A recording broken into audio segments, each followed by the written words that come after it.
At the beginning of the movie, we see a police officer chasing a thief. After a long chase, he finally catches him. The officer's name is Tony. Then, we see a thug getting on a bus. He forcefully makes an elderly lady vacate her seat so he can sit there. The other passengers just keep staring at him silently, not saying a word. A girl sitting at the back is recording everything on her phone. The thug notices her and threatens her, saying, "If you want to keep your phone safe, quietly turn off the camera. Understand?" Meanwhile, a man named Jang-su is also sitting nearby, watching the thug quietly. The thug notices him too and arrogantly says, "Oi, why are you staring at me? Want me to break your arms and legs?" Jang-su quickly stands up, looking nervous, and apologizes. "Sorry, sir, my mistake." But in his mind, he thinks, "No matter what you do, my stop has arrived. I'm getting off anyway." He adds, "So move aside," and with that, he gets off the bus. The girl walks up to him and says, "Sir, your t-shirt says gym trainer, but you didn't say a single word when that injustice happened on the bus. You just got off like it was nothing." He calmly replies, "Look, it's not my job to fight against injustice," and walks away. Right then, she slaps him hard on the back and runs off. But even after that,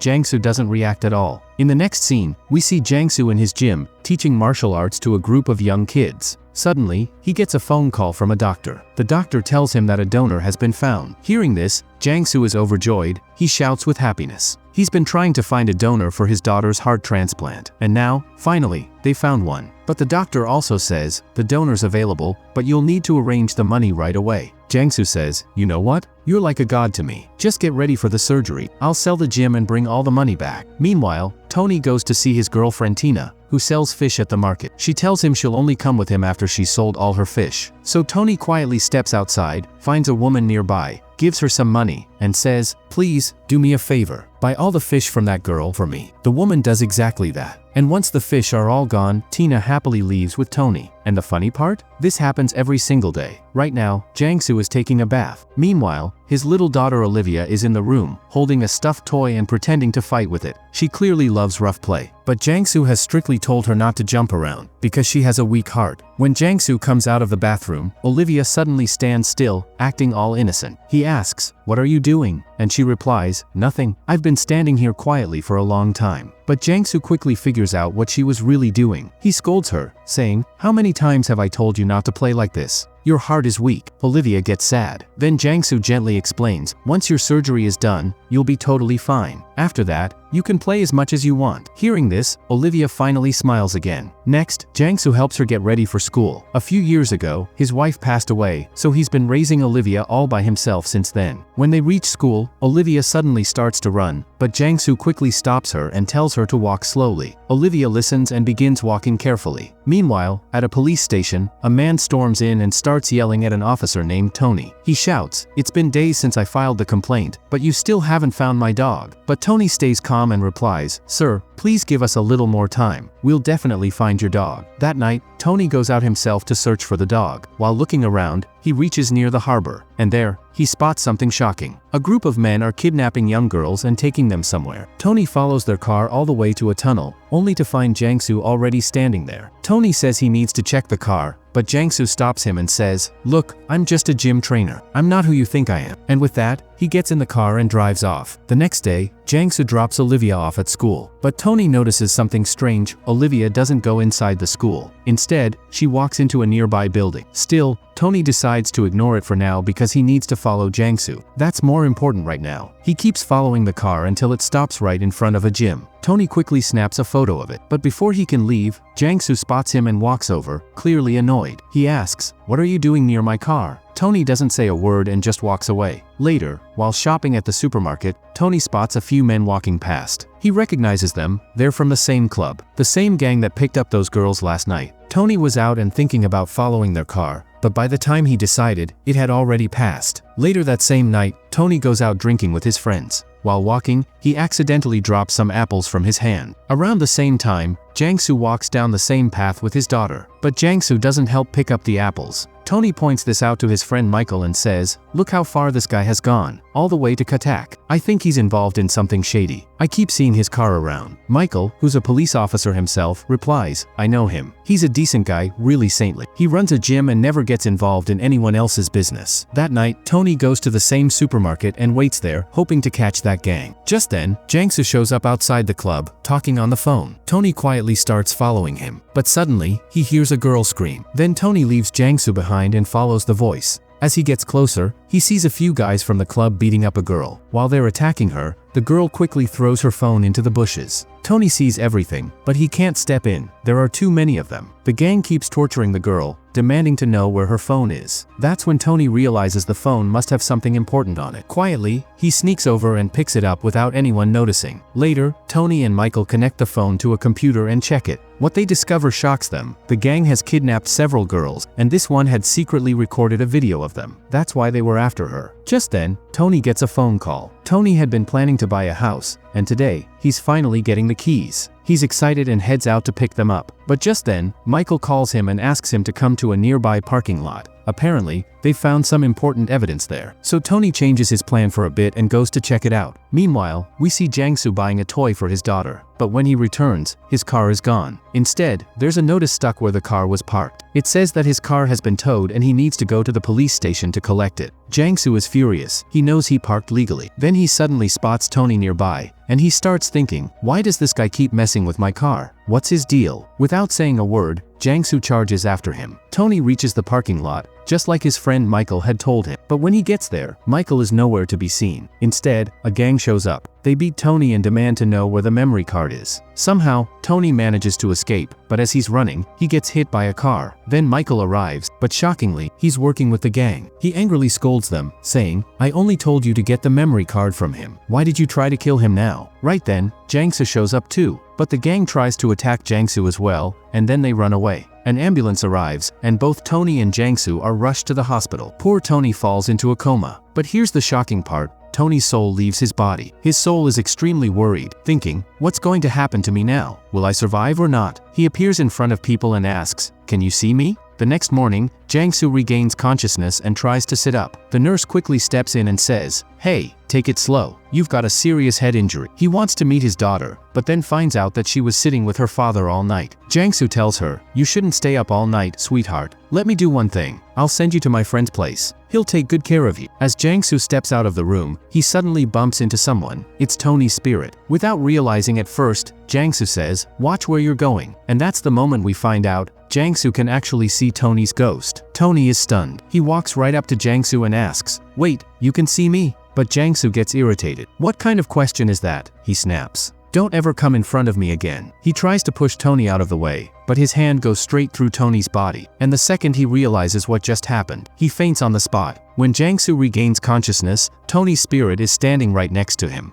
Jang-su, who's sitting beside him, turns to the nurse and asks, can you see this man standing here? But the nurse looks confused and replies, hey sir, there's no one else here except you and me. I think you might be seeing things, probably because of the head injury you suffered. Tony tries to speak. My soul left my body, please help me, he says desperately. But Jang-su gets scared and backs away, unsure of what's going on. Meanwhile, Michael, who's secretly involved with a gang, arrives at the hospital to check on Tony. He tells Tina to look after him and adds, if he wakes up, let me know. And if anything seems off, especially if he says something about a memory card, call me immediately. That memory card holds important evidence in a serious case. Just then, Michael's phone rings. He checks it but quickly disconnects the call. Now, Tony's soul, still outside his body, has seen the truth. He realizes his own friend Michael is part of something criminal. So, Tony's spirit decides to follow him. Michael heads to a secret location where he meets the gang's boss, who, shockingly, turns out to be the police chief himself. The same man who's supposed to uphold the law is running a dark, illegal operation. He's involved in kidnapping girls and trafficking them. The chief asks him, did you find the memory card? Michael replies, no sir, not yet. Meanwhile, Tony is still in a coma, but his soul is determined to expose the truth. The police chief threatens Michael, warning him not to come back without the memory card. He tells him, if you show up without it, I won't let you live. Michael quickly leaves. Later, the corrupt police chief's men arrive to kidnap Jang-su, because he had also been there that day. They believe Jang-su might know something about the missing memory card. When Tony sees them, he immediately runs to warn Jang-su. He's worried the gang might be coming to kill him, but Jang-su is still scared and doesn't want to listen to anything Tony has to say. Suddenly, the gang attacks Jang-su, but he fights them off and manages to escape. That's when he finally believes Tony was telling the truth. Tony even helps save Jang-su from the gang. That night, Tony's spirit sits quietly beside his unconscious body. Tina is heartbroken. Tony is in a coma, and earlier that day, she took a pregnancy test. It came back positive. She's pregnant. She shows him the report and says, "Please, wake up. Look at this, you're going to be a father. I'm really scared to be alone. Please, just come back to me." Poor Tina gets emotional, and even Tony, well, his soul, feels moved seeing how much she cares about him. Just then, Tina notices a memory card lying nearby. She picks it up and thinks about calling Tony's friend, Michael, to tell him about it. But Tony suddenly panics and yells, "No, don't tell him. He's a traitor." Unfortunately, no one can hear Tony except Jang-su. Meanwhile, Jang-su gets a call from his friend. Olivia is missing. Scared,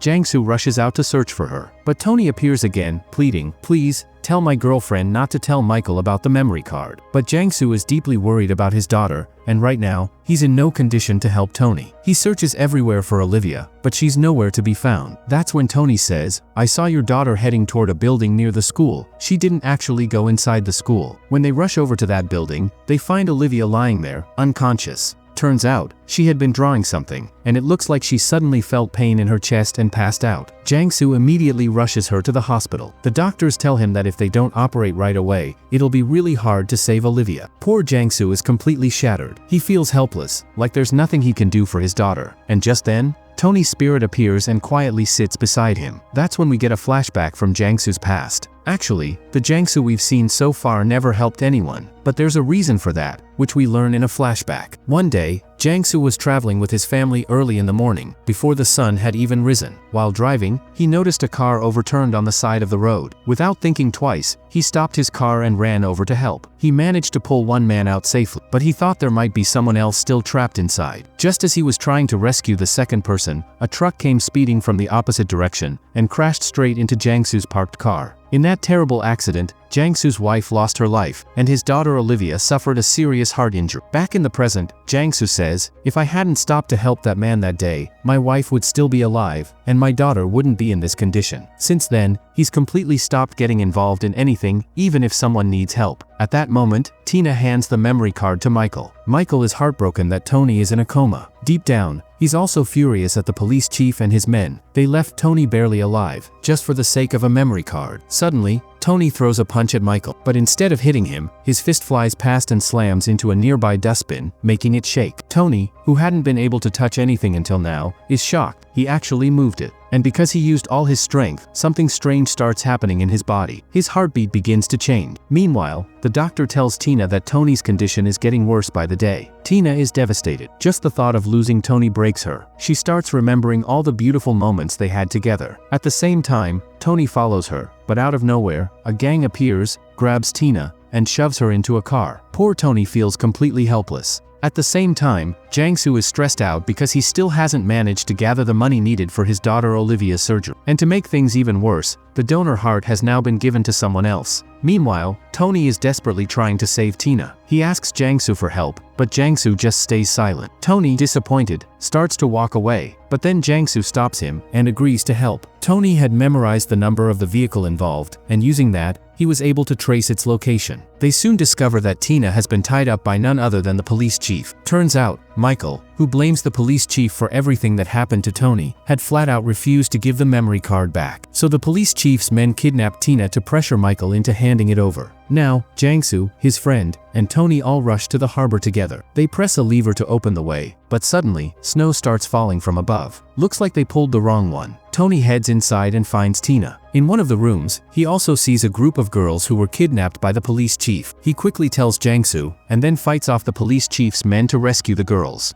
But in the middle of all this, one of the men manages to escape. Tony chases after him, finds out where the police chief is hiding, and tells Jang-su. Jang-su then goes there and gives the police chief a serious beating. Soon after, the regular police show up and arrest Jang-su, because the police chief is actually their senior officer. That's when Michael steps in and brings officers from the crime department to the scene. Actually, Michael was feeling really guilty. He believed Tony ended up in that condition because of him. So, he decided to surrender and handed over all the information about the police chief's illegal activities to the crime division. But just then, the police chief pulls out a gun and points it at them. At that exact moment, Tony's spirit spots a nearby dustbin, and he suddenly remembers something. There was a day when he had messed with that exact dustbin. He rushes over and starts trying to push a lever, He tries again and again, using all his strength. Finally, he manages to press it, and suddenly, snowflakes start pouring down right over the police chief. Jang-su immediately seizes the moment and jumps in, taking the police chief down. Right after that, the crime division officers arrive and arrest the police chief and his entire gang. And just like that, Tina and the other girls are saved. Tony thanks Jang-su for saving Tina and asks if he can help him one last time. Jang-su replies, "What I've done so far wasn't enough for you. Fine. Just tell me what you need." Tony explains, "I've bought a house for my girlfriend. Please take her there and give her the keys." Later, Jang-su hands Tina the keys to the new house and explains everything. He tells her, "Close your eyes. When you open them, you'll see Tony." Tina closes her eyes, and when she opens them, she sees Tony's spirit standing in front of her. Tony says softly, "I never wanted to leave you like this, but who can escape fate? Please take care of yourself and our child. If you ever need help, go to Jang-su. Don't hesitate. He's a good man. I dreamed of living a happy life with you, but those dreams were crushed in a moment. Even in death, I'll always be watching over you." The scene then cuts to the hospital, where Tony, still in a coma, has tears streaming down his face. They couldn't find a donor for Olivia, but now the doctors decide to take Tony's heart and transplant it into her. Tina agrees to go ahead with the surgery. A heart specialist is called in to perform the operation. When the doctor arrives, Jang-su suddenly feels like he's seen him before. Then it hits him, earlier that morning, while driving with his family, he had helped rescue a man trapped in a car crash. That man was this doctor. Interestingly, the doctor also stares at Jang-su and says, "Have we met before? You look really familiar." Jang-su replies, "You had a car accident a few years ago. I was the one who pulled you out and called for an ambulance." The doctor's eyes widen. "Yes, I remember now. When I woke up in the hospital, I kept asking who saved me, but no one could tell me anything." Then he pauses and points toward the operating room. "By the way, that girl who's being operated on, who is she to you?" Jang-su says softly, "She's my daughter." The doctor smiles and says with emotion, "Well, she's not just your daughter anymore. She's mine too." He tells them not to worry at all. "I won't charge a single penny for this surgery," he says, "and you don't have to think about money." Then he heads into the operation theater, performs the surgery carefully, and saves Olivia's life.